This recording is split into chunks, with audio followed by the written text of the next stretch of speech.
אבטאר פארט 2. אז בהמשך לסרטון האחרון, הנה 4 שלבים כדי להפוך את ה-10% לקוחות העל ל-80% מסך הלקוחות בעסק. השלב הראשון זה להכיר את האבטאר, להכיר ולהבין את הלקוח האידיאלי שלנו inside out. כי ככל שנכיר אותו יותר טוב, ככה יהיה לנו יותר קל למשוך אותו אלינו. ובמידה ואין לכם אבטאר, אל דאגה, הכנתי לכם בקפשנס צ'יט שיט הכנת אבטאר לחסרי סבלנות. שלב 2, תפירת החליפה.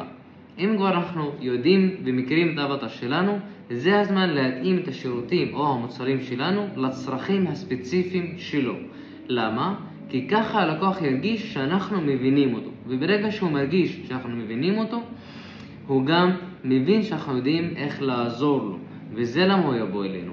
שלב 3, שיווק בשיטת לייזר פוקוס. כולם זורקים רשת רחבה ורוצים למכור לכולם. אתה תשתמש בשיווק מדויק. פנה ללקוחות שלך עם הודעה מותאמת. זה לא רק חוסך כסף, אלא גם משפר את ה-ROI, Return of Investment, החזר השקעה.